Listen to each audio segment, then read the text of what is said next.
மீன லக்னத்துக்கு லக்னாதிபதியா வராரு. ஆமா, அந்த குரு தசை இவங்களுக்கு இந்த மாதிரி பலன்களை தருது. கண்டிப்பா. மீன லக்னத்துக்கு குரு தான் லக்னாதிபதி. உச்சம் பெறுவது பெருசா நல்லதுன்னு நினைச்ச கூடாது. 5ஆம் இடத்துல உச்சம் பெறுவது அவ்வளோன்னு விசேஷம் இல்லை. ஓரளவுக்கு பலனை கொடுக்கும். 6ஆம் வீட்டில் இருக்கிறது நல்லது. ஏன்னா உபய லக்னக்காரர்களுக்கு குரு மறைந்திருந்து நட்பு வீட்டில் இருக்கிறது நல்லது. உச்சம் பெறுவது நல்லது இல்லை. ஏன்னா உபய லக்னத்துக்கு என்னதான் அவர் லக்னாதிபதியாக இருந்தாலும் அந்த கேந்திராதிபதி தோஷங்கள் வரும். அதனால நட்பு வீடாகிய 6ஆம் இடத்துல இருக்கிறது, சிம்மத்தில் இருக்கிறது அருமை. 9ஆம் இடத்துல விருச்சிகத்தில் இருக்கிறது அருமை. 2ஆம் இடம் என்று சொல்லப்படுகிற மேஷத்தில் இருக்கிறது அருமை. புரியுதுங்களா? மற்றபடி பார்த்தீங்கன்னா ஈவன் 11ஆம் இடத்துல நீச்சமாக போனாலும் தப்பு இல்லை.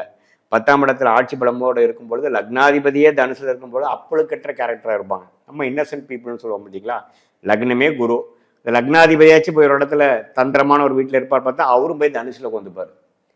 ஸோ அவருக்கு என்ன தெரியும் ஜாதகருக்கு? சனி செவ்வாய் பார்வை லக்னத்தில் இல்லைன்னு வைங்களேன். லக்னத்துக்கும் இல்லை லக்னாதிபதிக்கும் இல்லைன்னா ஒரு இன்னசென்ட் பர்சன். அவர் 50 வயசானாலும் குழந்தை மாதிரி தான் பேசுவார். ஈஸியாக ஏமாற்றப்படுவார். இந்த உலகத்தில் ஏமாற்றப்பட்டாலும் அவர் மாற மாட்டார். அவர் ஏன்னா அவர் நேச்சரே அவ்வளோதான். ஏன்னா லக்னமும் மீனம், லக்னாதிபதியும் தனுசில் ஆட்சி.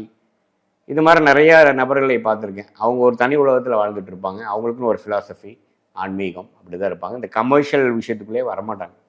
கணக்கு பார்க்குறது இதெல்லாம் அவங்க ஒய்ஃப் தான் பார்த்துக்கணும். அது மாதிரி நபர்லாம் நான் பார்த்துருக்கேன். மற்றபடி அருமையான ஒரு அமைப்பு.